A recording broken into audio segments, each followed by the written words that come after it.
The I'm Fine podcast is produced by L'Amour Media, LLC, and is run by Project Headspace and Timing. Project Headspace and Timing is a 501c3 that I started in 2017 after a veteran that I was a medic to decided to pull over on the side of the road and end his life. As an organization, Project Headspace and Timing works on veteran advocacy and veteran outreach. What that means is through the advocacy perspective, we try to connect veterans to other resources as early on into the process as possible. What that entails is early contact with veterans, forming a safety net with their family members, friends, and fellow service members, educating them on the resources, and when that veteran is ready to get help, we are there to make sure that they get the help that they need. The outreach aspect is put there to get veterans together to do productive and constructive things, whether it's out in nature, working with other businesses, anything to get them out around other veterans where those good conversations can happen if they want to have them.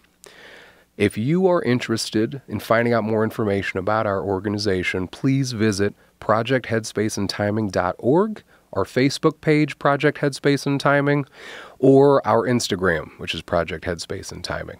And if you would like to donate to our organization, please visit our website, projectheadspaceandtiming.org. Scroll to the bottom and you will find a link to our Venmo. If you'd like to send us a check, our P.O. Box is P.O. Box 382, Manteno, Illinois, 60950.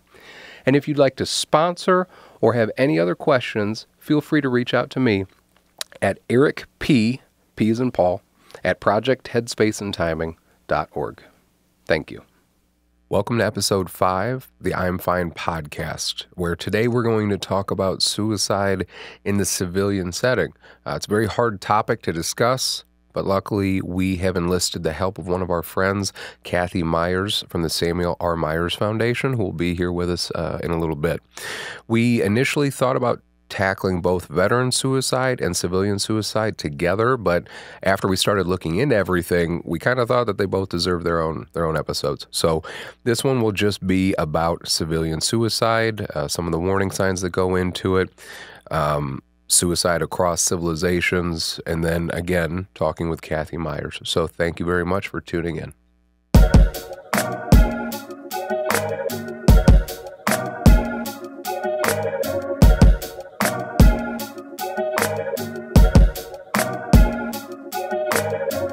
Welcome to the I'm Fine podcast with your freaked out, insecure, neurotic, and emotional hosts, Eric Peterson and Brad Stozick. Episode 5 of I'm Fine. How are you doing today, buddy? Episode 5. I'm feeling great. Yeah? Yeah, I like that. We're on episode 5 now. It feels like we're getting the ball rolling. And the schedule, your schedule's been getting crazy because of school, and you started shadowing. I did. I started observing. Shadowing, observing. Yeah. Yesterday at one of the local high schools. Yeah. Intimidating. I was gonna say, do you walk in there like thinking that you have it handled because it's a high school and you're an adult, or do you immediately revert back into that high school state of mind? So I walked in there very confidently because I'm like, I'm an adult. I'm a Marine. Right. And then I saw the type of children that are walking in the halls. Then they hurt your feelings. Not even with their words, just by dude. I swear I passed the kid. He was like 6'8", 250. He looked like a walking vein. Well, like we were talking about when we walked in here, like kids now, especially when they get into college sports, like some of the how big they need to be and all that other kind of stuff, it's just and how fast and athletic they have to be at the same time is mind-boggling to me. You know what I mean? Very much so. But so initially, when we wanted to do this episode, as I briefly discussed in the intro, we were going to do it and we were going to tackle it in 2 parts. We were going to do an episode about, we were going to do a part about veteran suicide, because that's something that really resonates a little bit more, I think, with both of you and I. Yeah. Yep. And we have more experience with quite a bit more. And then we wanted to also bring in the civilian aspect to it, the civilian suicides. And both of us are friends with Kathi Myers from the Samuel R. Myers Foundation. So obviously that came to mind to have her on. And then as we started looking into things, we realized that like there's just so much shit out there when it comes to suicide, both in the veteran community and in the civilian community. Yep. And so like to do both together, I don't know, dude, that would have taken hours. It would have been a Joe Rogan podcast. That would have for sure been like a 3 to 4 hour conversation. Easily. Which maybe one day. Not today. No. Not today. No. So we decided to kind of break it down and just talk about the civilian suicide realm, and then have Kathi Myers on here in a little bit to kind of help us delve into it a little bit more. So suicide, according to the National Institute of Mental Health, is when people harm themselves with the goal of ending their life and then they die as a result. A suicide attempt is when people harm themselves with the goal of ending their life, but they do not die. So I looked in to see when like the first documented suicide was. Did you look into that? No, that didn't even cross my mind. I was just curious because I'm like, okay, the history of suicide, like we know it's a big deal now. Absolutely. I think I would venture to guess every single person knows somebody that killed themselves. Okay, so the history of suicide, right? Yeah. Would you consider like in some cultures, like Japanese culture, for example, like the suicide bombers are like, you know what I mean? Yeah. Is that considered suicide, or is it for a different reason though? You know what I mean? So, and we can get into this a little bit more on the veteran side because I think it ties into that. But what I did find, and I think I'm pronouncing this right, seppuku, that is the Japanese situation or whatever you want to call it, where they actually take the sword and end it.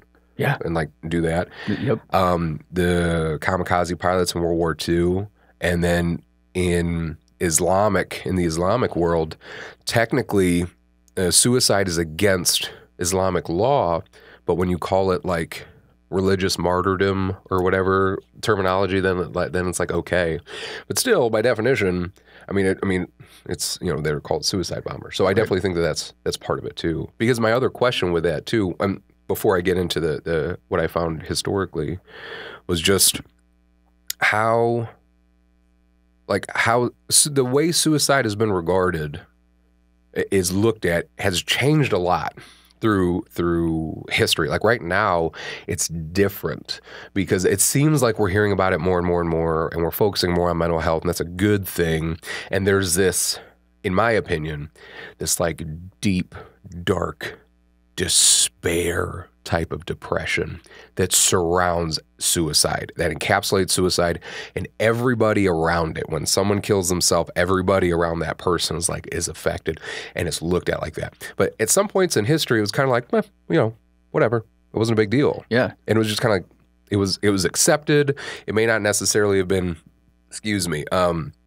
like a goal for anybody, but it wasn't looked at in the way that we look at it, even though in a lot of religious texts and things like that, suicide's typically frowned upon.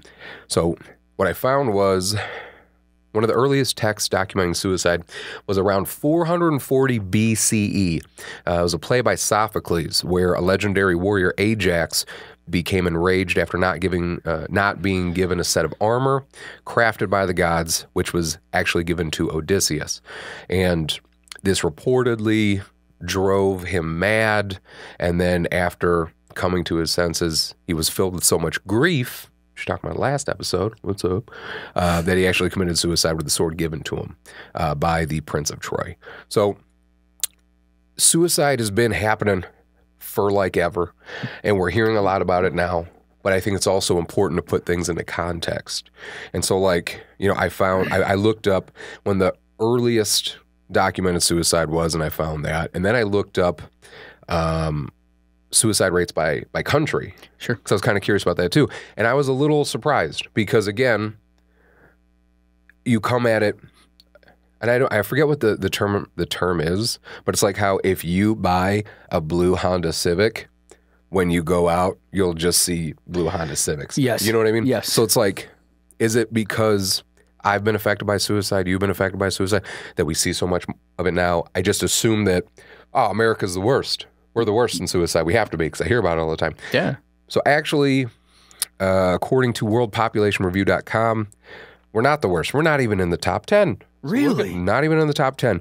The first 3 countries were countries, 2 of them I don't know if I can ever pronounce because I actually haven't heard of them. Lesotho, Guyana, I have heard of. Eswatini. Those rates, Lesotho is the worst, 72.4 per 100,000. So per 100,000 people, 72.4 commit suicide. That is the worst. Now, in the top 10 that I found, and I believe this is from 2020, the only Western civilization country that has a high suicide rate is actually Belgium, which ranks at number 11. So it's not in the top 10. It's at 11 with 18.3 suicides per 100,000. And it's also worth noting that Belgium has some of the world's most liberal laws on doctor-assisted suicide or euthanasia, which is likely to kind of factor into those statistics. Yep. But so we weren't, it's crazy that it's such a problem in other countries too, because you have different cultures. Yep. So it's like, we're not dealing with the same shit, are we? You know what I mean? There's no way. I mean, from like a humanistic standpoint, probably like a loss in that standpoint, yes. But like from day-to-day life, I don't think we're anywhere near the same. As far as what? Like, I don't even know from experience. I just think it's a totally different experience over there. Oh, yeah. You know what I mean? Underdeveloped. And so, like, do you think that's a factor?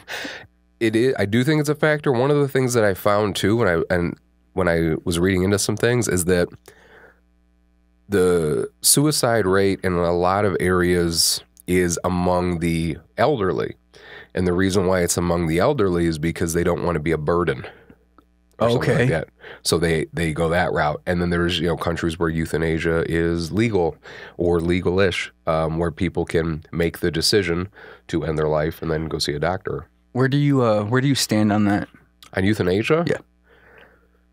My opinion on that, as with anything else, will always default towards usually your individual right as a person. Right. And in my opinion, as a person, you don't get to choose when you get here, but you should get to choose when you leave. That's just my opinion. Like, you should get to have a say in when you want to leave. Now, that being said, I do believe you should be of, a good mental state. I don't think you should be in an altered mental state. I don't think you can be obviously drunk or anything like that when you make that kind of decision. Right. But if you say, dude, I've done everything I want to do in this life. My health is declining. This is declining. Whatever. I don't want to do this. Yeah. I don't want to continue down this route. Then I say, okay, like, yeah, all right. Because that's how I feel when I get to that point and my body stops working and I'm just a prisoner in my own body. And then I have to go through all this other kind of stuff. And I don't want to deal with that, dude. That's me. Why? Where do you stand on it? The same. If it's inevitable, right? But I would rather make that decision than suffer if I don't have to. Right. Yeah. You should be able to make that decision about yourself. Because it's not only you that's suffering, it's also your family. Right. I just went through it. You're currently going through it. Ugh, holy shit. I'm sorry, but you know what I mean? Like, no. It's that affects everyone, and it's exhausting. Well, and like we were talking about on the way here, and there's the grief that comes with that, in that you're guilting yourself for feeling exhausted. And that's one of the things that I hate the most about how the human brain works, is like, you'll feel something and you can't help but feel that way, and then you feel guilty for feeling that way. And it's not like you meant to fucking make yourself feel that way. You know what I mean? Now you're adding anxiety on top of anxiety on top of anxiety. You know what I mean? Vicious cycle. But no, so top 10 countries, check them out if you're interested. But the top 10, or excuse me, the lowest suicide rates in as far as countries are concerned. So in those top 10, the lowest was Antigua and Barbuda, which I think Antigua, those are islands. I know those are islands somewhere where it's really warm and beautiful and nice. I've noticed that about several of these places. Several of these places where the suicide rates are super low, fucking beautiful out. Like Barbados, Venezuela, depending on where you're at by the beach, I'm sure it's nice. Honduras, same thing. And then the Philippines. I was like, oh, shit, nice. We're a very happy people for the most part. You know what I mean? Which Yeah. is true. We're just small, kind of mousy, and we're just really happy to be here. You know? So I was like, okay. Other countries that were super low in suicide rates, Afghanistan, Iraq, and Syria.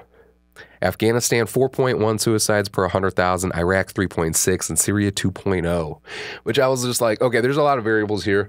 One variable is always accurate reporting. I don't know. Yeah. You know what I mean? For sure. But there's also something to be said there in the book Tribe by Sebastian Junger, which I've talked about on this podcast before. He goes through and talks about war-torn places and the people that lived there and how it affected them mentally. And they talked about how even when they were in these war-torn environments, it created like a sense of community more than anything else because you were so reliant on one another that, you know, suicide rates tended to decline. And I believe that this was also in Tribe.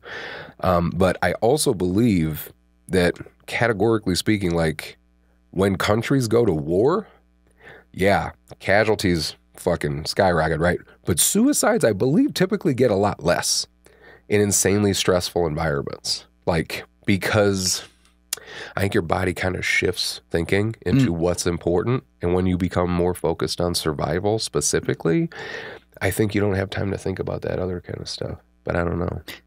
Yeah. Yeah. Yeah. And I think I only took a brief 1 semester Islamic studies class. Yeah. But like you said earlier, that does go against their religion pretty hard. Yeah.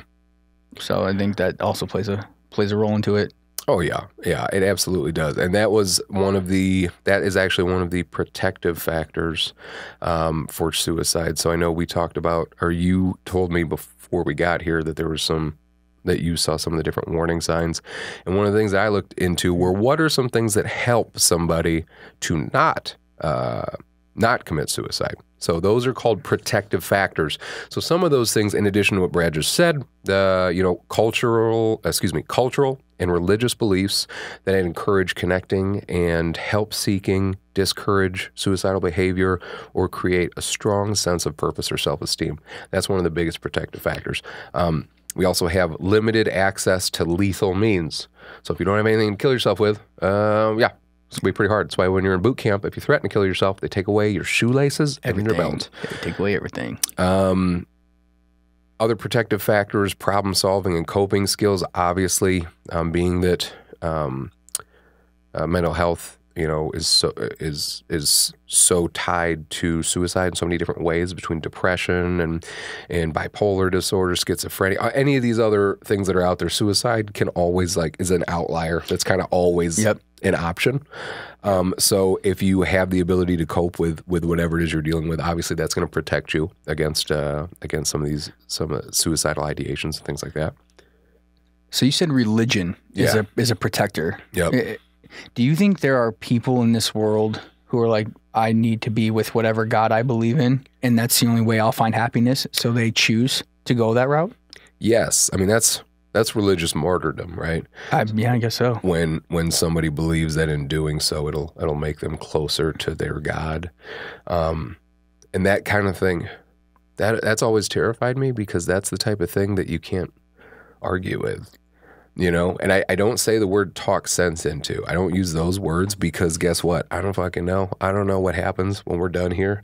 You know what I mean? I just assume it's kind of like Men in Black where you just kind of zoom out and we're a marble in a bag with a bunch of other fucking marbles in like a locker somewhere. You know what I mean? Yep. Like I just kind of assume it's like that. But so when like the kamikaze pilots, Islamic fundamentalists or whatever that are going out there and killing themselves in the name of their God, that's terrifying, man. And I still think it's a part of suicide, but it's not something you can talk to them about, I don't think. And I've met some people that were very much devout to their religious beliefs, which, like I said, and like we were talking about in the car before we got here, religiously speaking, I'm agnostic. Theoretical fence sitter, whatever you believe in, good, as long as it's good for you. But when you get into these places where it's starting to turn more violent, I always wonder at what point can you stop yourself and kind of say like, okay, how is this productive? Right. You know what I mean? Absolutely. But and then the other protective factor that I found was access to mental health care, which is why I think suicide rates are so high in a lot of those other countries, because they're countries where they don't have access to mental health care. And now America has been making it much easier to have that access. They've been more proactive about that, which is nice. So I think that's helpful. And then also feeling connected to family and community support. Well, hopefully this podcast one day will reach overseas and it'll help people. Oh, yeah, for sure. Who think they don't have the support and stuff, but they really do. Yeah. So. Yeah. And hopefully. I think it's only a matter of time, my friend. But, and now as far as warning signs, so you said you were kind of looking into some of the warning signs when it comes to suicide. What did you find? Giving stuff away. Like if somebody gives their stuff away that you're connected with. Yeah. Being distant. Yeah. Having a short fuse. Yep. Just a lot of stuff. And you know the thing, I feel like it's so hard to, you can't be in somebody's head. You know what I mean? Right. So how are you going to know? I'm depressed all the time. Right. You know what I'm saying? How is anybody going to know what I'm thinking? Right. And I think, oh man, so I feel like the warning signs are just the same as depression, are just the same as going through a funk. Yeah. And I wanted to talk about that before we brought our guest on, because I want to hear what she's going to have to say too, and I wanted to compare that to what we thought, because also what I found and what I thought, like there are warning signs, but there's no single cause for suicide, right? Because it usually occurs when there's a lot of stress and there's mental health issues, and they're all kind of coming together to create this super shitty experience that plunges you into despair. Like I said, I found that, depression is the most common condition associated with suicide, and it's often undiagnosed or untreated. And conditions like depression, anxiety, substance abuse problems, especially when unaddressed, increase the risk for suicide. And then it's also important to note that people who actively manage their mental health conditions obviously go on to engage in life as they normally would. Case in point, you and me. Look at us. Here we are. And then as far as the DSM is concerned, what I found was initially in the DSM-5, suicide was really just kind of tied to, it looks like major depressive disorder. Mm-hmm. But since then, there was a revamp. Earlier this year, we talked about before DSM-5-TR, which stands for textual revision. It now includes a freestanding symptom code to indicate current suicidal behavior as well as a history of suicidal behavior that can be given in addition to a psychiatric diagnosis or even in the absence of one. And that is to allow clinicians to highlight this very important symptom because it can be attached to so many things: major depressive disorder, borderline personality disorder, schizophrenia, substance abuse disorder. I mean, it's attached to a lot of things. So it's nice that they're starting to change some things on the educational side, you know what I mean? Yeah. But the only other thing, before we bring Kathi on, I just wanted to say a couple of things about her without her here. I met Kathi a few years ago, and what I knew about Kathi then was, unfortunately, she lost her son to suicide, and she started an organization about it with her husband, Brandon. And she knew that I'd lost a veteran to suicide, and her and I got together and we talked. And we talked at her kitchen table for hours.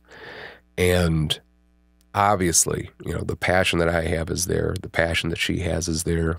And from there, we just talked about how we wanted to work together on stuff, like whatever it took. So we've kind of collaborated before on things. We've helped each other out on things. She's a resource for me. And she's just a phenomenal person. And she's one of those people where after you meet him and talk to him, you're just like, thank God you're doing what the fuck you're doing. You know what I mean? Yes. Like, I'm very happy that you have your job, Yes. And that's how I feel about you. Aw. I'm really happy you have your job. Thanks, buddy. Yeah, I'm glad I have this job too. But you've known Kathi for a little while too, yeah? Quite some time, yeah. I actually used to hang out at her house all the time with her son, Damon. Mm-hmm. We went to school together, graduated high school together. Yeah, she's a fantastic woman. Very Absolutely wonderful. Okay. So we're going to go ahead and get her set up here. She should be here in a minute. So we'll be back in a second with Kathi Myers from the Samuel R. Myers Foundation. Okay. And we are back with our guest today, Kathi Myers of the Samuel R. Myers Foundation. Kathi, thank you so much for being here again. Like you said before, I hope that you being here is a great way for you to continue spreading the message of all the great work you're doing. We kind of talked a little bit before we brought you in here just about our experiences with you and how thankful I was when I met you, because we've both had intimate experiences with suicide, although, very different ones.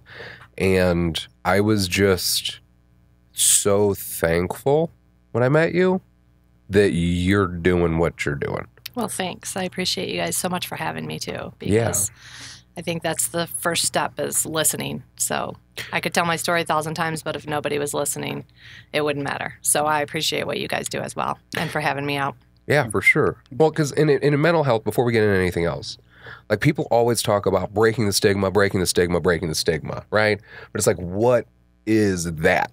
What is breaking the stigma? And I don't think breaking the stigma is so much...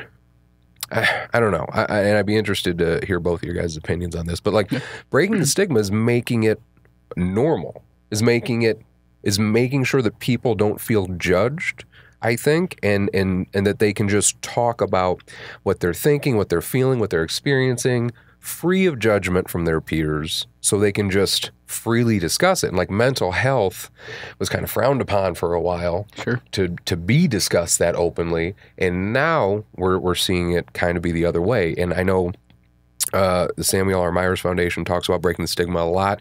What is breaking the stigma, to you? Well, I think first and foremost, our foundation's goal is to educate public sector employees, parents, anyone who will listen, of course, right, just about mental health and what that actually means. One of the things that we experienced with Sam was he was super embarrassed about living with his 3 different mental health issues, and he did not want anyone to know. Hindsight, looking at that, it probably wasn't a good idea for us to honor that, as we didn't tell anybody. My family didn't even know until it was, adamantly clear that we had to share that he had issues going on. But I think maybe what my perspective is, I think it's super important for those of us who live with mental illness to be very open, and those of us who don't live with it to be, like you said, very non-judgmental. Because I think it's hard to explain, I guess, sometimes, but I think it's super important for people who live with mental illness to understand that people who don't are not mind readers. I have someone very close to me who is struggling, and I just found out. And I'm very close to that person. And so it was eye-opening to me, because I was thinking, I'm so close to this person, and I didn't realize they were struggling. But I think those of us who live with mental illness are very good at hiding things, putting on the smile, doing our day-to-day activities, and to the point that we can't hide it, where we just completely collapse and break down. And then people are like, what is going on? Right. That was a common theme at Sam's wake, was I had no idea. And he was very, very good at hiding it. And I think because he was super happy, and he was always striving to find those who weren't happy and to comfort them. Are you okay? We had recently a friend of his share a story with us that was super sweet. She said that she had been admitted to one of the hospitals for a mental health issue. And when she came back to school, everybody was just like looking at her and walking away, or just, side-eyeing her.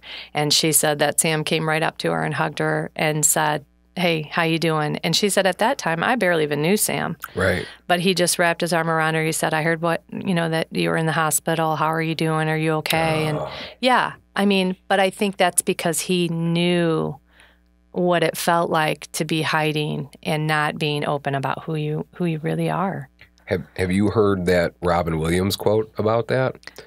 So Robin Williams has this Like, I loved Robin Williams. Yes. I was a huge Robin Williams fan. Absolutely. Because for what he did on screen and off, right? But he had a quote about making people laugh. And he said something and I'm paraphrasing, he said something along the lines of like, you know, the people that try to make other people so happy are doing it because they know what it feels like to be miserable. Yeah. You know what I mean? And when like he said that, you're just like, oh God. Yeah. You know, like that kind of hit me deep because that's exactly how I feel a lot of the time. Right. You know what I mean? Right. And so we talked about the breaking the stigma, but if you wouldn't mind, Kathi, could you give a little history up to the creation of the Samuel R. Myers Foundation? Sure. When Sam was about in 8th grade, as we were talking before, my husband was in Afghanistan. And I started noticing just small, odd behaviors with Sam. He would tap his elbow and then tap his other elbow or spin around before he jumped on the stairs or just weird little tics like that. And when I asked him about it, he said, I don't know what you're talking about. I'm not doing that. And so I said, okay. So then when my husband came home for one of his 3-week times at home, my husband said, yeah, I noticed that. So we took him to the doctor. She said, I think it sounds like he has a little bit of OCD. So let's, take it to the next level, see a professional psychiatrist. So we did. And she said, yes, he has severe OCD. And I know our nation, everyone in society uses that term very flippantly. Right. Yeah. It isn't about, I need to have my desk neat or I can't leave until my toothbrush is put away or my bed is made. It literally controlled his every thought and every movement every day, all day, 24/7, 365. His number was 4, so he had to do everything in 4s. He would, just to give you an idea of his day, he would wake up and he would blink his eyes 4 times, squeeze his hands 4 times, tap his feet on the floor 4 times, take 8 steps to the bathroom, spin around 4 times, brush his teeth in 4s, in increments of 4. He would flush the toilet 4 times, and then come down the steps, only touching 8 steps when we had 13 or something like that, or maybe 11. He would spin around 4 times before he got in his car, turn his car on and off 4 times, and then make sure his radio was on a volume of increment of 4. So literally it dictated every step of his life. Dictated every step of his life. Which is an issue, I think, that is like when people, I guess, glorify a mental health issue, which we talked about in our episode with Melanie. Yep. It's about people just saying, like, oh, I have OCD, like you said, because I like my desk to be neat. And then I would have to imagine as somebody that's dealt with someone that's really been dealing with the throes of true obsessive compulsive disorder, you're just like that's got to be a little offensive. You know what I mean? Because I'm like, you think this is something fun or cute or something, but you don't understand the weight that somebody is under that's dealing with this. Yes. Yeah. So he also had severe anxiety caused by all of that. Yeah. He had intrusive thoughts with his OCD, which is another layer of it. And his intrusive thought was, if I don't do all these things in 4s, if I don't rectify anything that isn't in 4s, my dad will pass away. And his dad is in law enforcement. Right. So, and then he would say, I know logically there's no connection between those two, but my mind says I can't not do that. That's scary. Yes. And so we thought, how we really found out about most of it was we thought he had some digestive issues too, on top of all of this. But it was all anxiety driven because he went through all the testing of, you've got, it's just so sad because I think back to those times and it's like they thought he had, or ironically, Brad, Chiari malformation. Yes. Yeah, they thought he had that. Really? Yes. Was there any what type of symptoms that made him think that they had that? Well, he would wake up in the morning and he would be super sick to his stomach. Like when he would sit up, he would get super sick to his stomach and they thought maybe there was some kind of imbalance off there. And so we had an MRI and they said, oh, it's very mild if he has it. But that was kind of what started it because he was getting that nausea. But it was just the anxiety of knowing he had to do A, B, C, D, all these things in 4s all day long, and it would just overwhelm him with anxiety, which would cause him to throw up. And then, so then we were sending him to therapy, and we're trying to find a medication to calm his OCD down. And these types of medicines are 6 months on and off if they're not working, to be placed on a prescription and then figure out if it's working. And then if it's not working, it's about a 6-month time period. So we went through probably 6 different medication regimes, nothing working. So that's like 2 years of him still suffering, counting, spinning, tapping, all of these things. So he played football, probably 16 seasons, indoor and outdoor. And his sophomore year, he said, I'm not going to be able to play anymore. And when we asked him why, he said, because football's in increments of 5 and I can't do it. So he would line up there on the line of scrimmage, and his coach would have tell him, run 10 yards out and whatever and turn. And he just couldn't do it. He said when I would be thinking 10 yards, 10 yards, 10 yards, it would cause like a disruption in his thinking. He said almost like a radio that goes staticky, and he couldn't focus on catching the ball. So he'd mess up, or he'd only go 8 yards or whatever. He's not thinking straight. It's throwing him off his game. Yeah. And like you said, he can't help that. And that's the scary part, because he's sitting there telling himself, I know that this isn't how this works, but he can't help but feel that anyway. Correct. Wow. So he quit football. And so I remember his 8th grade year, his graduation party. We have a pool, and it literally was standing room only in that pool. That's how many people were there. Just he had so many friends, and he had so much fun, and he was just such a good guy. And then here we are, his sophomore year, he quit football, and he literally would go to work or go to school and come home. And he wouldn't have anybody calling. He wouldn't be talking to anybody, going anywhere. And some of it was, not intentional, but like his friends couldn't leave things alone. Like, why are you shuffling your feet? Why are you tapping? Why do you keep looking at the windows and the door? Why are you looking at the desk? Why, and he didn't want to explain, because he didn't want to be treated different, is what he told us. And so, that adds into it. Now you're alone. Yeah, and the anxiety that they have to put onto it, because you can't even talk to your friends anymore, and they're doing that out of love.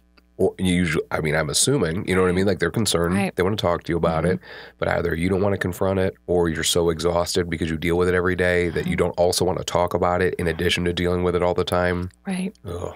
It's interesting because, hindsight, we look at it, and I feel like if he would have said to his friends, I'm dealing with this, I'm trying to figure it out, and I feel like they would have been helpful. Yeah. And I think that's where it comes in. Like, you've got to be honest if you want to break the stigma. We all have to be honest about it. And that includes therapy too. Like, if you're going to go to therapy and you're not going to be honest, you might as well not go, because nobody can help you if you're not honest. Yeah. Mental health therapy, any type of therapy. A good friend of mine, he's a physical therapist, and he found issues with people that were coming in to see him because they didn't really want to try and want to be there, and then they get frustrated that they weren't getting better. And I drew parallels between that and myself going to therapy for mental health stuff, and realized relatively quickly, and like in that episode where we talked to Melanie, who's a counselor, our friend and also a veteran, like, it's something that you have to work on all the time. It's not something you can go to a therapist once every other week, once a month. Right. But it's so hard because it's not something you even want to deal with in the first place. So it's like you have these conflicting feelings inside. I think people don't want to get it because, like, the stigma. Absolutely. They don't want to get the help because if you get help, then, there's something wrong with you. You're crazy. I had to go to, I went to counseling in 8th grade, and I didn't want to tell anybody about it. So Yeah, because people are going to treat you different. That was the main thing Sam always said. I just don't want to be treated differently. And kids are awful, too. Kids are mean. They're not nice. Right. Well, yeah, but a lot of the times, too, they're just projecting their own internal bullshit because of their environment, their whatever. So it's just this weird perpetual cycle of taking in negative energy and then putting out negative energy, which is why it's so hard to be that person to try to stop that, you know what I mean, and truly break that stigma, right? But so then once he got out of football, was that like the first very clear kind of red flag, or was that? No, that was probably 2 years post us finding out that he had OCD. But that was when we realized this is bigger than just we're going to get some help and move forward. So he continued to go to therapy, but he was very bullheaded about it, and he wasn't, I don't think, in a place in his mind that he wanted to be there. And he was becoming angry about the fact that he had to deal with this, and he was going to have to deal with this forever. One of the physicians that he saw said that to his face. And at 14, that was a lot. She said, you're going to have to learn how to figure this out because this is lifelong for you. It's never going away. And so I felt like the wording of that was horrible. That was the last time we saw that person, because I felt like you need to say things like, yes, you're going to have to deal with this, but we got it. We're gonna learn coping skills. You can have a productive life, and it just wasn't put that way. And I think boys especially are very cut and dry, black and white. And so he got really angry. Yeah. So then he was, for a bit, doing better. He got a job, and so he was doing better. But then he got exposed to marijuana, and I know that's a whole topic in itself, but at this time was not legal. My husband's police officer, my daughter's adopted, and we were very fearful about the repercussions of that. And we didn't feel like it was a healthy choice. And so then that became another thorn in the whole situation of how we're going to handle it and what we're going to do. So then his junior year, he was also a state wrestler. He'd been to state 2 times. And his junior year, he quit wrestling. And so then it was like, I felt like, idle hands are not good. So then anyway, he kind of just started having marijuana as the focus of his life, because at first he was like, I can smoke in the morning, then I can make it through school, and then it was like I have to smoke it in the afternoon to make it through the night, and then it was like I have to smoke marijuana all day, every day, depending on it. And it just became, instead of, my husband describes it like it's Novocaine for an infected tooth. Yes, it makes you feel better for a time, but once it wears off, you still have all your issues that you have to figure out.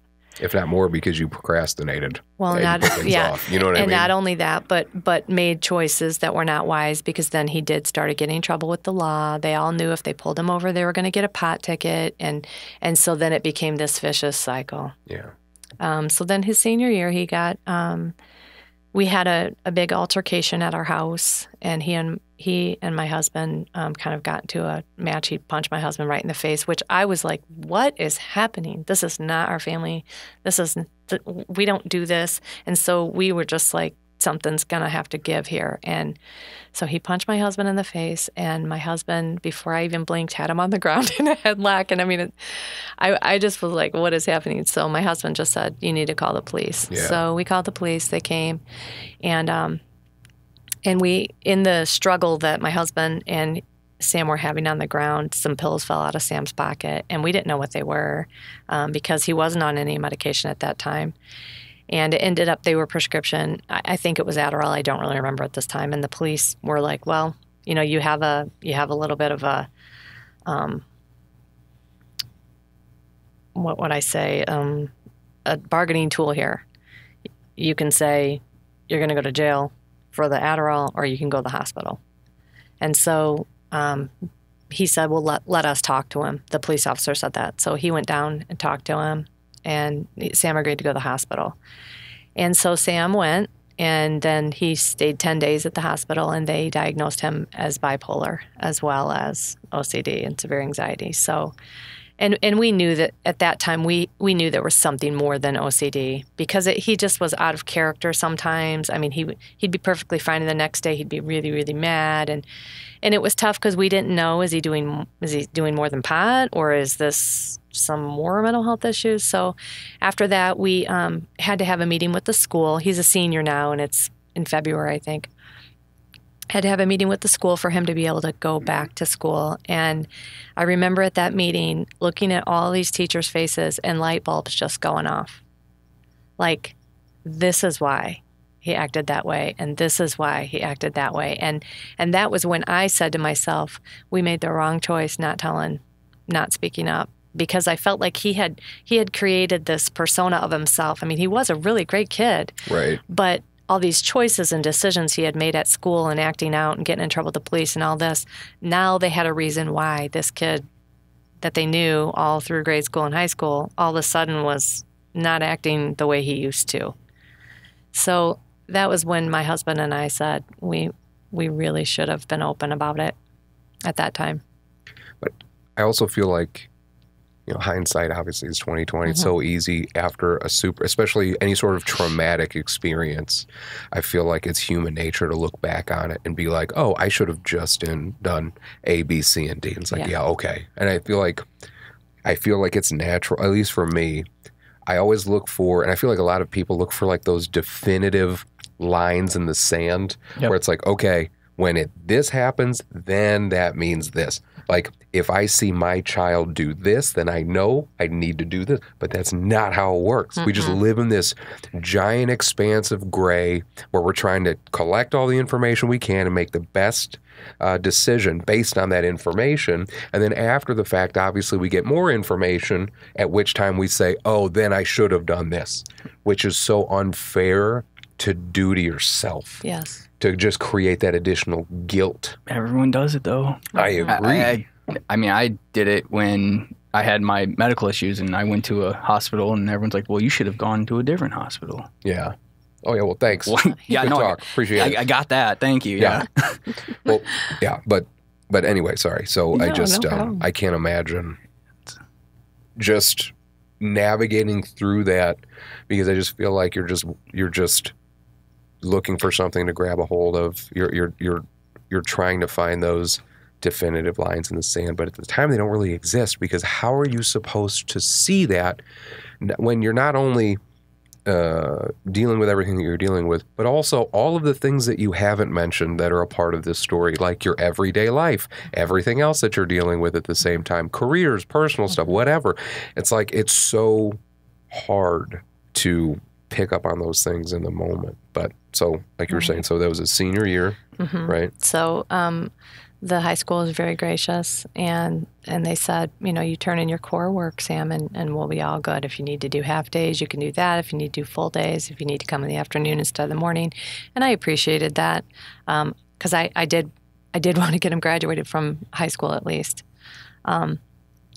So anyway, he graduated, and right before graduation, there was an incident, and he and I had a conversation, and I said, buddy, listen, you need to make different choices. And if you don't start making different choices once you graduate, you're going to have to find somewhere else to live. Because he was bringing drugs to our house. Like I said, my husband's police officer. I mean, that could have completely destroyed my husband's career. My daughter's adopted. That could have completely destroyed her life if DCFS would have got involved because there's drugs in our house. I mean, we had no idea. And we were doing our best to help him, but he had pretty much shut us out at that point. Wasn't going to therapy, none of that. So that afternoon when I got home, he had moved out. And I was super upset, but I wasn't washing my hands of it. I just knew, he's 18 years old. He moved out. I mean, like, what can I do about it? And so then he kind of bounced around from friend to friend for a couple weeks, and then he landed at my parents' house. We had a discussion. I said, I know it's hard to hear, but you probably want to lock up your medications and things like that, because it's not our Sam that we know. I don't really know what's going on in his head. So he ended up that summer just really partying and hanging out with his friends and that kind of stuff. He was still working, but him and his friends were going around one night, and they were opening car doors that were unlocked and taking change. Well, that's a felony. I didn't know if anybody knew that, but it's a felony. So one of his friends ended up taking a dirt bike from someone's house and putting it behind the bushes at my parents'. And the police officer came, found it, and then, of course, it was at my parents' house, and that's where my son lived. So he was arrested, and he spent a couple days in jail. My husband said, Sam, I'll get you a lawyer this one time. Don't ever ask me to get you one again. So my husband got a lawyer, and he got out of jail, and it ended up, we understand you didn't steal that dirt bike. Someone else did, and that all panned out. But that's when we were really scared. Like, where's this going to take him? Like, is he going to become this criminal? Is he going to be homeless? Is he going to be, I had no idea. Is he going to be one of the guys you see on the streets of Chicago, has mental health issues and is living underneath Wacker Drive? I mean, I was really scared. So he ended up coming back home and trying really hard. I mean, you could see he was trying. You could see that he was grateful, that he could see, I have parents who care about me. They love me. They want best for me. I could see him working towards that. But his mental health had spiraled so far down that I think it was hard for him to see a light above him. So from court, from all that happening, he had a $1,000 fine and a year's court supervision. And he said, I just don't know if I can do a whole year without getting in trouble. We were saying, you're here. We don't care if you're here 24/7. If you get a job, you go to work and you come home and that's it. You're here with us for the year till that's over. And we'll pay the $1,000. You can pay us back. It's okay. Everything's going to be fine. So we had that. And then he had a car that he had bought on his own. Well, the car broke down and it wasn't fixable. And so he didn't come to us and say, hey, I need a new car. Can you help me? He just went and took all the money he had and bought a new car. But it wasn't new. It was used. And within 2 weeks, that car was shot and not fixable. So he was delivering pizzas for a restaurant in Mantino, and that was his job. So he got fired. So within like 2 weeks, he had a $1,000 fine, a year's court supervision, no money, and he lost his job and no car. And I know that to somebody who isn't living with mental health issues, that might not be a big deal, but for him, it was like what pushed him over the edge. So Saturday, December 10th, he spent the day with me. And the week before that, leading up to that Saturday, had been a great week. He was funny, he was laughing, he was eating dinner with us. It was just such a good week. And when you live with someone who has mental health issues, a good week is like, okay, it's a good week. Maybe we turned a corner. We were excited. We were feeling hopeful, and we weren't focusing on, negative. We were focusing on things are going well. So that Saturday, I took him to get his last check. We were talking about goals, short-term, medium-term, long-term goals. He was positive. We laughed. We talked about funny stuff that had happened that I didn't know about, kind of stories you don't normally tell your mom.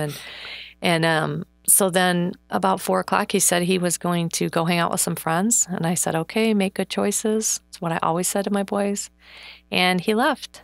And he chose to end his life that day. And so that goes to show you, if you're not okay, you need to tell somebody, because I'm his mom and I was with him all day. And I didn't see 1 ounce of anything that told me that that is where he was going and what he was going to do. And I don't know if it's true. I don't. But I kind of feel like things were going well, and maybe he had resolved himself to the fact that he was going to do this, and so he knew it was almost over, and that's why he was in a good mood. Or if he was doing so well that he just wanted to go out on a high. I'm not sure. Right. I'll never know that. But so about 5:30, the police came to our house and said, hey, we're looking for Sam. And we said, why? And he said, well, because we just caught him on a home video, someone's Ring camera or whatever, and he held someone up by gunpoint for some pot. And we said, what? And they said, yeah. And I said, okay, well, this is completely out of character. And my husband's like, are you sure it was a gun? I think it was an airsoft gun or something. And he's like, no, it was a gun. And, we have it on video and we know it's Sam. We didn't think at all it was my husband's gun, because from day one, my husband would come straight home from work, go straight to the gun locker, put his gun away before he did anything, before he hugged us, before he kissed us, before he went to the bathroom, anything. And that was his routine for 25 years. So, the police said, if you get a hold of him, you need to call us. We just really want to get the gun off the street. And we were just like, what is happening? This is not Sam. This is the same kid who goes up to the girl and hugs her and says, are you okay? That was Sam.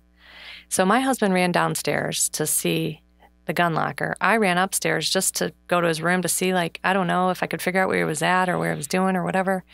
And laying on his desk was a stack of letters. There were 7 of them.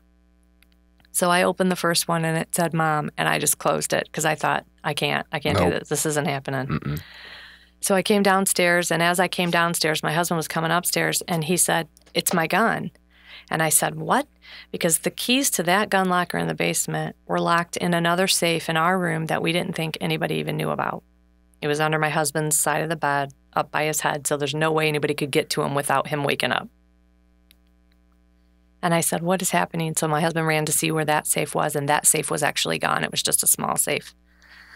And so we called, I handed the letters to my husband, and he opened it again and just closed it and said, we're not reading these. So we called the police. They came back. We said, my husband said, "Here's the information. It's my gun. We have these letters, and we're afraid Sam's not in his right state of mind." And so we didn't know what he was thinking. Like, was he going to go do something so the police would shoot him? Was he going to, end his life on his own? We had no idea. So we start calling everybody we know. My husband's on the phone with Sprint. I'm calling every number they give him. We're trying to ping his phone. Everybody we talked to said, I haven't seen him. Nope, haven't seen him. And we were just saying, well, he's not well. If you see him, you need to, hang on to him and call us and we'll come get him. So I was calling Sam in between, waiting for him to answer. Then finally one time he answered, and I said, "Sam, where are you at? Dad's coming to get you." And he's like, "No, I'm hanging out with friends." And I said, "No, Dad's going to come and get you. The police were here, and we need to come and get you right now." And he said, "Mom, I'm fine, and I'll be back later." And he hung up. And I was just like, no, So, living in a smaller town, we don't have very many cell towers. So the ping we got was like a mile radius around a certain area and kind of between Manteno and Piatone. So my husband said, "You keep calling people. I'm going to start looking." So 4 of Sam's really good friends, 2 in each car, and then my husband was in his car. They were all driving around all night looking for Sam. It snowed really bad that night. And so about 2 in the morning, Brandon came home. He's like, I can't find him. The 4 boys can't find him. I can't find him. We don't really know what to do. So for the next 4 days, that's what we did. Just every day, we'd wake up, get on our snow pants and boots, and we'd just look. We'd call his friends. "Where can we look? We don't care what you guys did at this place. Just tell us where to look." So we just looked in abandoned buildings. We looked in abandoned cars, under bridges, in the brush, just anywhere we could think of. We were looking for him, and we were putting out flyers, and and I kept saying, "Oh, Sam's going to make a fool of us. He's probably somewhere, just hanging out, and he's going to come home and say, 'Mom, what are you doing?'" But then Tuesday the 13th, we called his friends and said, "Okay, we're starting again. Give us some places to look." And they told us about Diversitech, which has some empty buildings. And then they said, sometimes we would go to this bridge. And I said, okay. So we decided to go to the bridge, and we didn't know about them. We had no idea where we were going. So we pulled onto this bridge and parked, and I went down one bank, and I was kind of looking up like between where the road would meet and the bridge would meet, or the ground and the bridge would meet, thinking maybe he was tucked up in there because he left our house with no coat. He had on a sweatshirt and pants. And I was looking, and I didn't see anything. And as I turned around, I didn't have to crane my neck or move my head at all. I just turned around, and on the other side of the bank, I saw him laying there. And I knew it was him because I could see his pants and his shoes, And by the grace of God, from the chest up, he was covered in snow. And so I didn't see anything that was, too horrible. And then pretty much I don't remember anything else the rest of that day. Yeah, but my husband said that I was screaming Sam's name over and over, and I was coming up the bank, and I said, he's down there. And so my husband went down, and my husband, same thing, was looking and didn't see anything. He was looking the same way I was. And he said, "My wife hasn't eaten or slept in 4 days. I got to get her to the hospital." And he said, and I was thinking, that's what I'm doing. I'm taking her to the hospital. She's delirious now. She's seeing things. And as he turned around, he saw Sam on the other bank as well. And so he came up, and he went down to the other side, and because that's where he was on that side, and saw his phone, just not that he had thrown it or dropped it, but it just had turned it off and placed it there, and he had used my husband's gun and ended his life. So that was the start of roller coaster number 2 that we've been on for the past 6 years, just learning to live with that and doing what we can. like, there's so many, there are no words. There are no words to even start to try to think of how one would feel or one would deal with that situation. But I'd be willing to bet dollars to donuts that is in, I don't know, the top 1 or 2 fears of everybody. As far as a parent, if you're a parent, it's probably your number one fear. Yeah. And so before we get into the foundation itself, from that mental health perspective, how did you and Brandon find the strength to take something that has destroyed so many people in the past, losing a child, and you've used it to do something so incredible that helps other people? How were you able to find that kind of strength? I can remember the day after Sam passed. My husband and I always sleep back to back. We never sleep facing each other. And when we woke up, we were facing each other. And during those early days, when you first wake up, it was the worst part, because you wake up and you just sort of like, okay, I'm awake. And then you remember, oh yeah, my son died. But I remember it was the absolute day after he had passed away. And I said right away, you know, I opened my eyes and my husband's eyes were open, and we were both crying. And I said, I don't know how I'm going to do this. I don't know how I'm going to navigate this. And he said, well, there's first a few things. My husband and I are Christians, and we find lots of our strength through our beliefs. He said, first and foremost, we are going to want to pull away from God. But we need to remember that God didn't do this. He didn't cause this. He didn't make Sam do this. We live in a horribly broken world where we're all affected by everybody's actions and reactions, and God's not, in our opinion, not a puppet master that points and says, oh, you're going to live with mental illness and you're going to die by suicide. I think he created our lives to be like the Garden of Eden and like heaven, but not like this. Right. And I feel like he will be by my side if I ask him, and he will help guide me through it. But I just don't think that God just says, I'm going to control all this. I just don't view him in that way. I view him as my heavenly Father, like my earthly father wants the best for me, and he will help me and guide me, but he doesn't control me. Right. So he said, we're going to really want to lean away from God and pull away from him, but we're going to need to lean into him if we're going to find the strength. That is such a, I mean, yeah, I think that just makes so much sense hearing you say it, just because, and as I said, so myself, I've always been agnostic by nature. I'm just a theoretical fence sitter, although when I hit my lowest point, I realized that I needed some sort of fundamental framework upon which to build the rest of my character on. Mm-hmm. And so for me, that was the philosophy of Stoicism. So I really fell into that, because I think that everybody, whatever you believe, as long as you believe it with your heart and you can go to it in your darkest moments, and that is a beautiful thing that you should be very happy about. But to have the foresight to say, we have to pull back initially, because I would imagine so many other people in the same position would want to either distance themselves completely or completely go towards it. But I would imagine that the anger that you can't even define, like that you would have and you would want to lash out with, you would want to take that out somewhere. And so it seems like that by distancing yourself just enough for now is allowing yourself to say, like, listen, I'm going to be angry, I'm going to be frustrated, I'm going to want to blame this, that, or the other, but I got to distance myself for a little bit until I can deal with it again. Yeah. Is that kind of fair to say? Yeah. Okay. Yeah. It's interesting because I can remember Easter of the following year.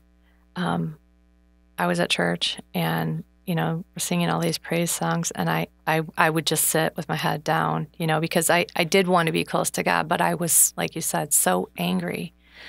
And because I feel, of course, God has the power to do that, but I just don't think he does. I just don't.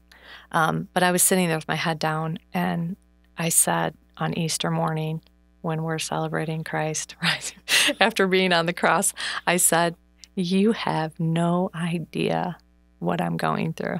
I said that to God on Easter morning after his son's been on the cross. But anyway, and then it just hit me. Wait a second. Yes, he does know what I'm going through.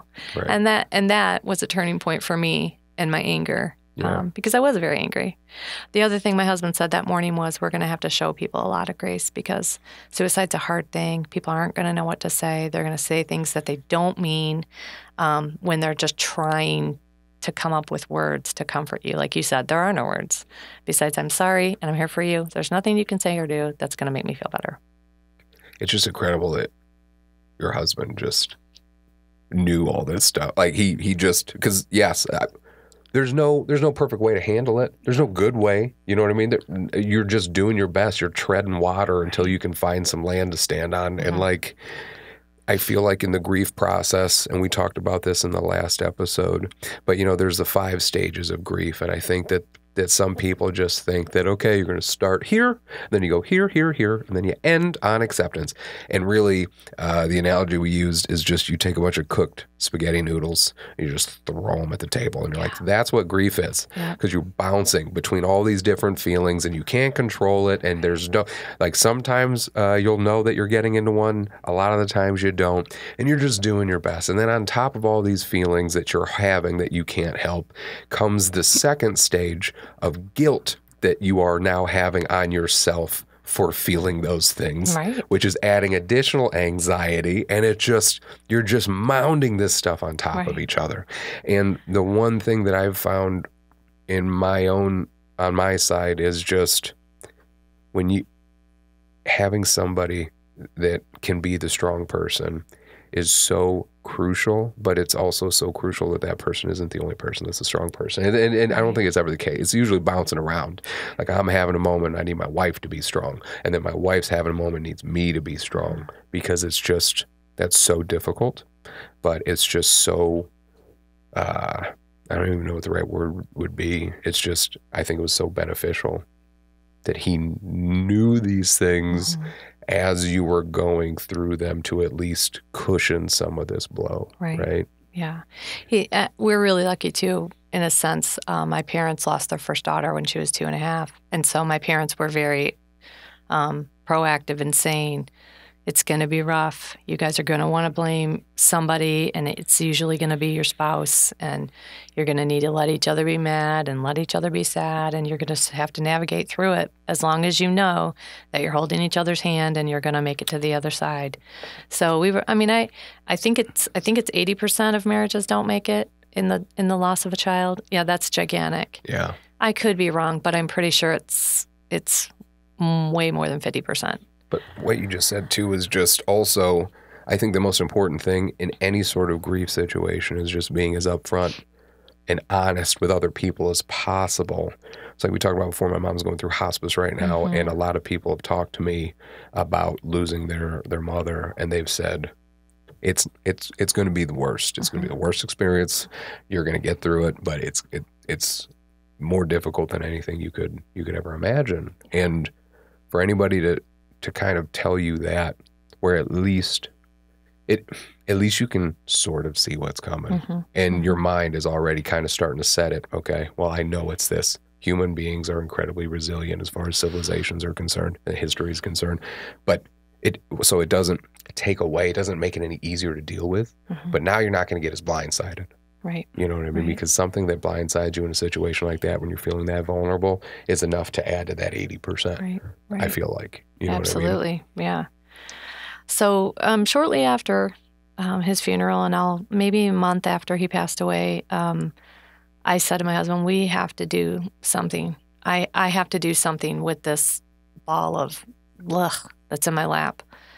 I have to do something with it, and I don't know what that is, but I have to do something. And so we just started brainstorming, and he said, what about if we start a foundation, and we could come up with a dialogue about our experience and use Sam's story to help other people see maybe red flags and how to handle those red flags, and just even I think with our careers, my husband's law enforcement, now is healthcare.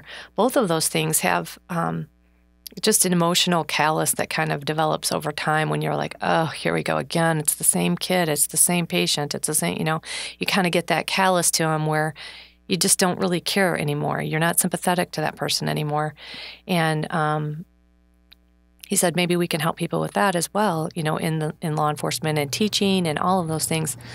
And so we decided to come up with a foundation. So we created a dialogue where we just kind of tell Sam's story.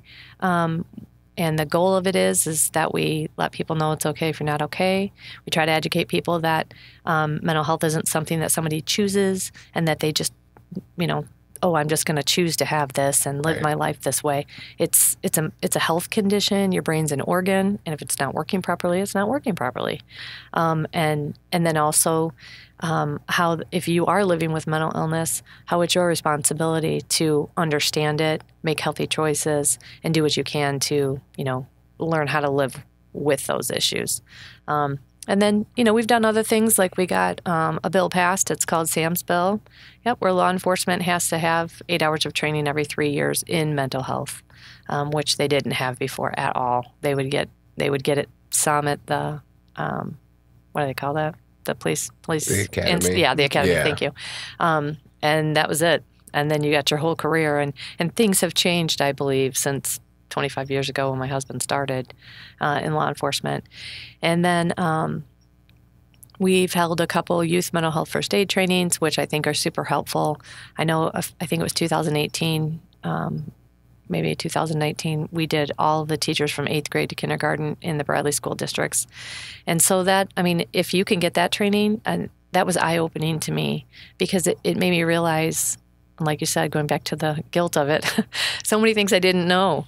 I had just so many signs. Like Sam would say, I'm so tired, I'm exhausted from the repetitiveness of my life. But I didn't know that was a sign that he was going to end his life.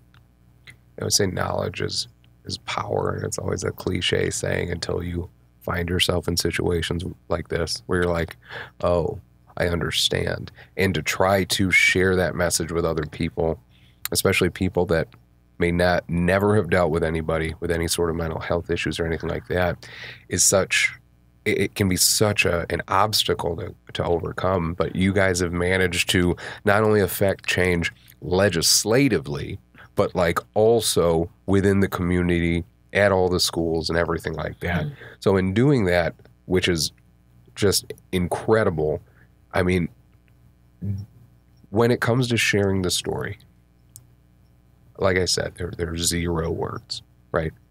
And you and your husband have managed to take that pain and do something constructive with it. But in telling the story, does that affect you negatively, having to go over it so often? Or how does that affect things? Or is it because it's part of something constructive, it's helpful for you? I definitely think because it's something constructive, it has a healing element to it. It's just kind of a weird thing.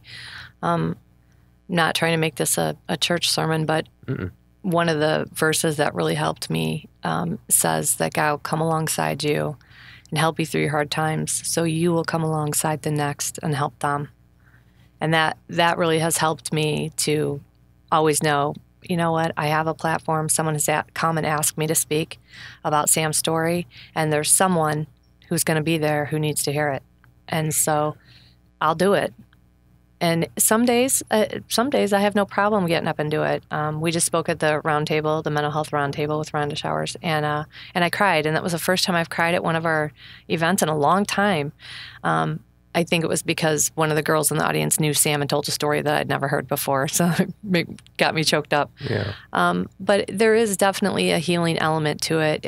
If I can help somebody to be able to skip 4 steps that I didn't get to skip when I was trying to help Sam, I want to, because I don't want anybody to suffer. I don't want anybody to go through all the stuff we went through for 5 years, and then now, like I said, a new roller coaster that we've been on for 6 years.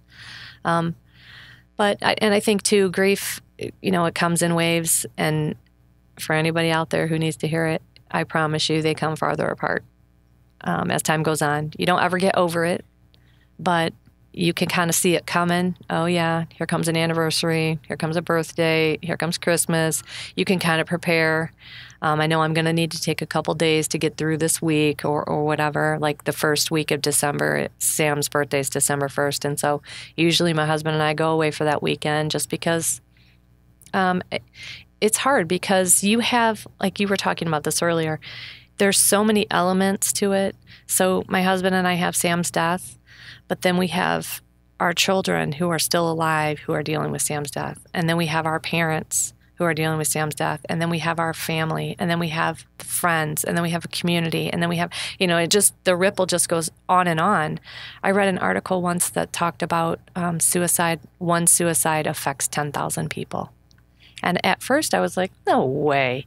But then when you think about it, there's me and my husband, and there's everybody that I know. Because everybody I know, my friends, my coworkers, parents, they all have been at least touched by my experience of my son's death. And then you got my husband, the same. And then you have my parents, and then you have our kids. And then, it just goes on and on and on. Anybody my son comes in contact with somehow will hear that his brother died by suicide, and they'll be affected or touched or at least thought, oh, wow, So it probably is 10,000 people. I think, yeah. And as you say that, absolutely, especially in a position like yours where you've done so much with it that so many people now can learn from what you've been through. And that is something that I don't know how that kind of information would get shared in any more of a constructive manner than by somebody that unfortunately had to deal with it. One of the things that, and I quote this, and I reference this book often just because it's one of my favorite books, but Viktor Frankl's Man's Search for Meaning. So Dr. Viktor Frankl, he was a Holocaust survivor, and he lost his wife. He lost his parents, I believe, both of them, and I think a brother or something, in the camps between Auschwitz and Dachau, and he saw the worst things any human being has probably ever seen, arguably some of the worst things. And when he got out, he kind of looked back at all that, and he kept journals of everything, and he talked about how in order to survive, it was a mindset. And in order to deal with the suffering, he had to apply a meaning to the suffering. And if there was no meaning applied to that suffering, then it would turn into despair. And that's when these people, he would talk about how he knew if somebody was going to die in the camp later that day by the way that they looked in the morning. Wow. They would be able to call it. And so he was able to take everything that he'd been through and put meaning to it. And it's a different type of strength when you can take those types of things and apply meaning to it to help so many other people. Yeah, there's a gentleman, Jerry Flowers is his name, and he does sermons online, but one of them, he said, don't waste your pain. And that's where I'm at now. Like, I could just crawl into bed and never come out. But what a waste. Because like you just said, it would be nothing but despair then. But if I can help somebody with this, I will. And it sucks. Yeah. I'm sorry, it does. I would rather not. Yep, nobody's having fun dealing with all this bullshit. Right. You know what I mean? But I definitely will. You know, and I think all of us need to look at that in all of our situations, like what you're doing with Project Headspace and Timing. I love it. I just love it. Brad, I love what you're doing. You're doing this podcast like you. You could be like, screw this world. I'm done with this. I lost my sight, and but you don't. You continue on, and it just amazes me because I think about, especially your kids, like how they're going to be able to take this and be like, look at my dad.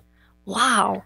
Like, he lost his sight, but guess what? He still gets up every day and continues to take care of me, continues to be a strong person, gets on a podcast. I mean, it's amazing. Amazing. Thank you. Because I know all three of us in this room never thought we would be where we're at right now. Oh, no. Nope. But look at us. We have to give ourselves credit for that. Because it honestly, 100% is going to take all of us. It's not just the Sam Myers Foundation or your foundation or the professionals or the teachers or the youth mental health first aid or the police officers. It's everybody. It's going to take every single one of us. And that's the scary part that exactly that, and I've always said that, if you want to change this, it's going to take every single one of us, and that's an intimidating thought. Yeah. But the thing is, that almost gives you a newfound hope in humanity is when you do start working in the realms that we all work in right now, and you realize how much support you have, and how many people in the community are like, yeah, no, I'm 100% for that. What do you need? Right. And then you find so many other people that have been through something very similar, and you're just like, I had no idea, because nobody ever talks about this kind of stuff. Exactly. And then all these people that are sharing their stories with you because they've been through something similar, just knowing that somebody has had a similar journey makes you feel less alone. And then feeling less alone just lets you know that, okay, this is a very heavy burden, but it's been carried by many. It's being carried by me right now. Right. And it's just, right. It's incredibly difficult.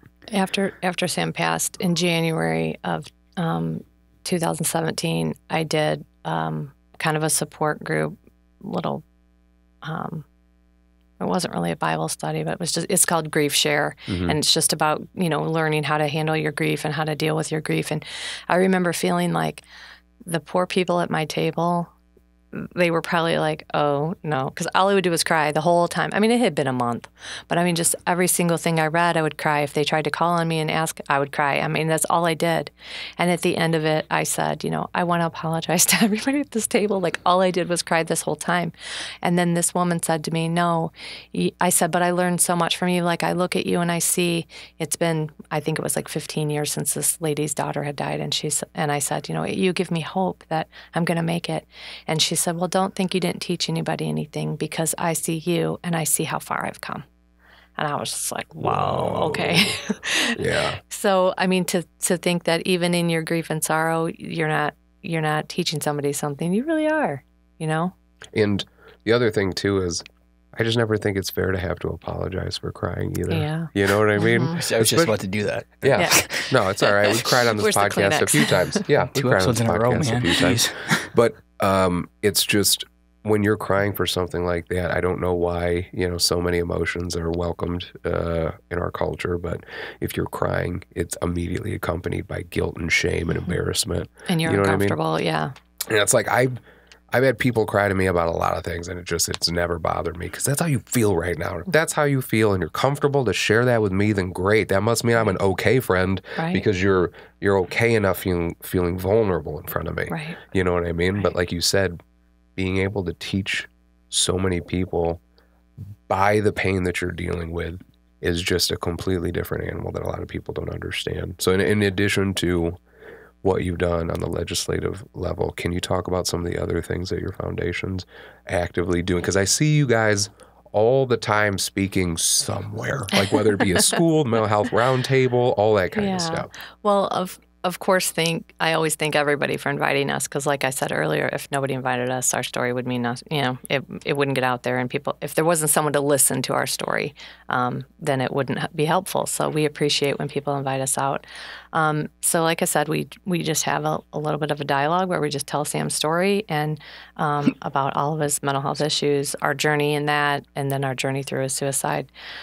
So we will speak to anybody who invites us. We've been to schools, we've been to youth groups, we've been to church groups, we've been to the Illinois School Counselors Association. We're going down to Southern Illinois to one of the sororities is having a fundraiser, and they're having us to come speak. It's just cool. Yeah. And I know somebody might be like, oh, it's cool to go talk about your son. I mean, it's just cool that we're helping. That people are listening and that we're helping.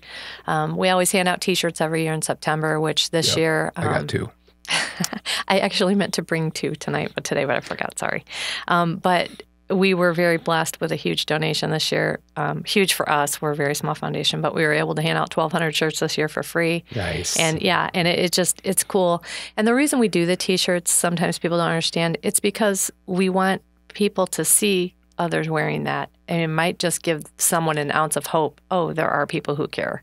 There are people who I could reach out to. If they see somebody wearing the shirt, they might, every little bit helps is how I feel about it. Yes. You never know what that trigger is going to be for somebody to get the help that they need. Right. And that's one thing that I've been caught completely off guard by with what we've done on our side, because we'll have somebody reach out that said, hey, I got a card at the festival that you did from a counselor, and I wanted, I was at that point, I reached out, and you're just like, for a second, while it doesn't, again, take any of the pain away, you're filled with at least this pride of saying, okay, at least we did this with it. Right. At least we helped this one person out. And that might be because they heard you on a podcast, they saw a shirt somewhere, and they're like, what is that? I want to learn about that.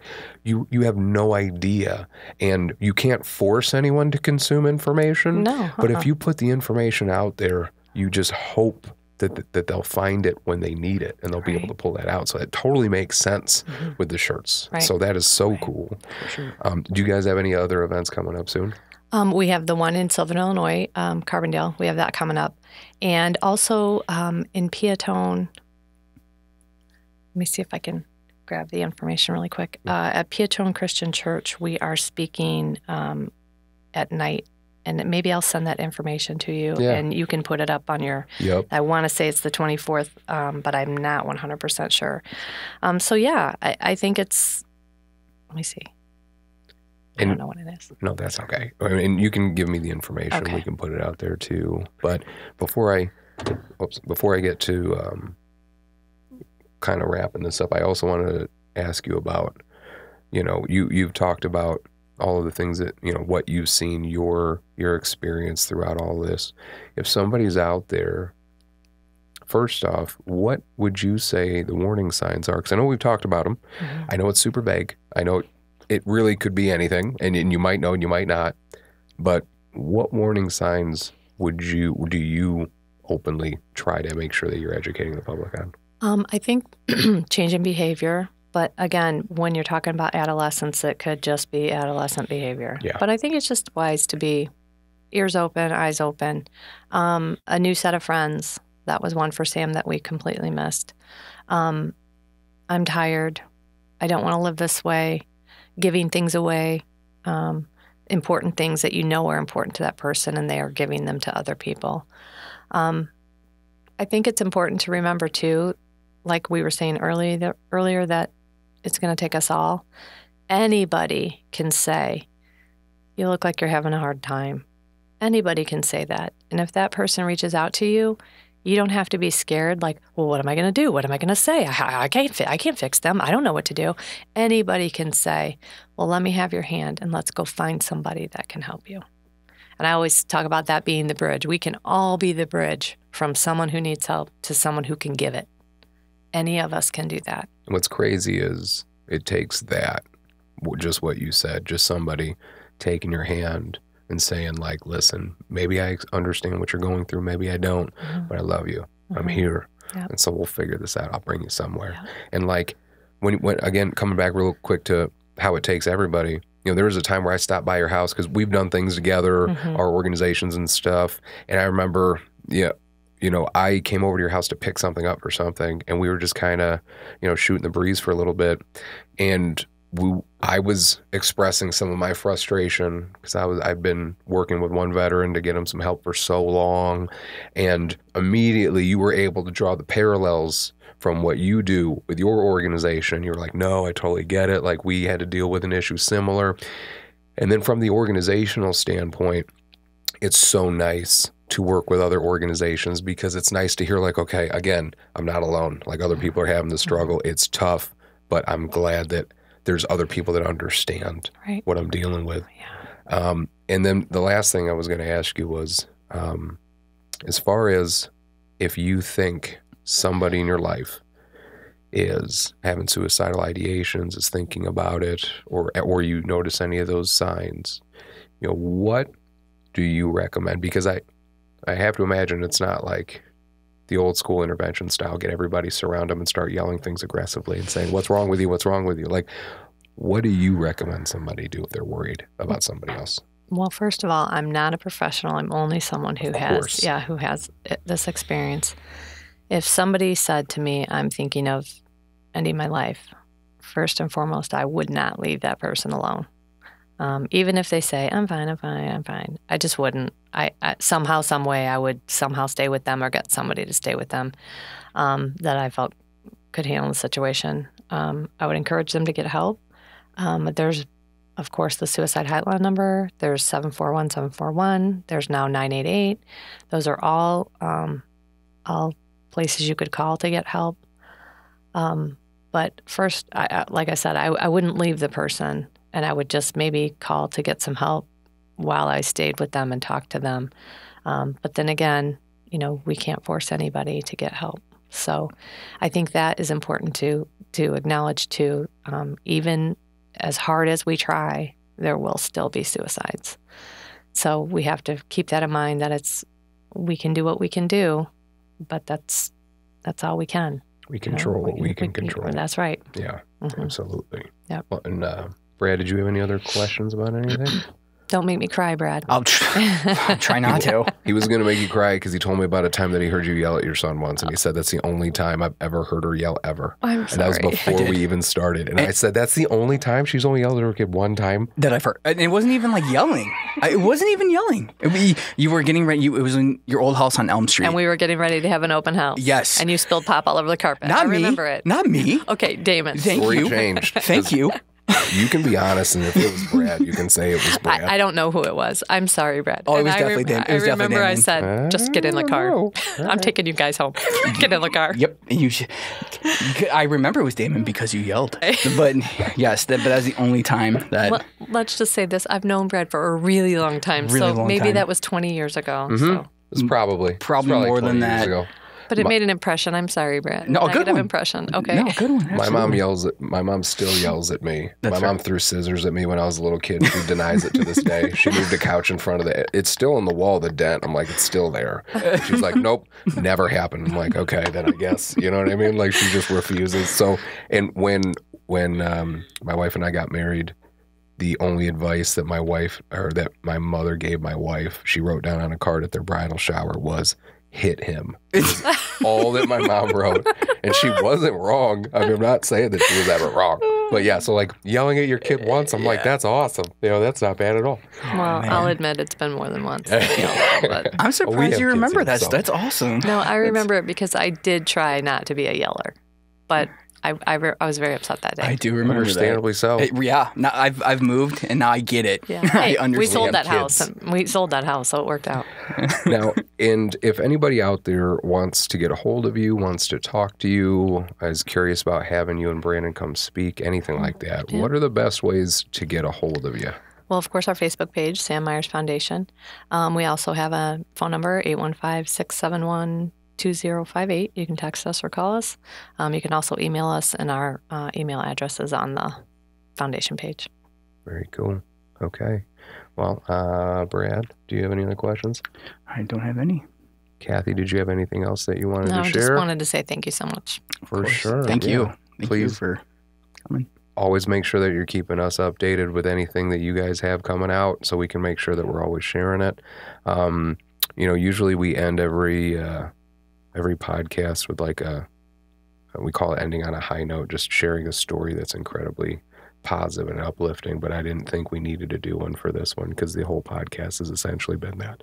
I can't thank you enough for, again, having the strength to go through what you've gone through and to be able to, 1, talk about it openly, 2, turn it into an organization, 3, have that organization teach other people about what it means to go through it, 4, affect change on legislative levels so people are just, they have to learn about mental health so we can stop these things from happening and truly break the stigma. Agree. So thank you. That's for a high being note. here. All those are high notes. Absolutely agree. Sounds great. Okay. All right, Kathy. Well, thank you again.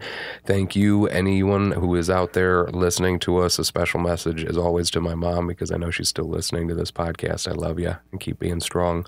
And we will see you guys on the next episode.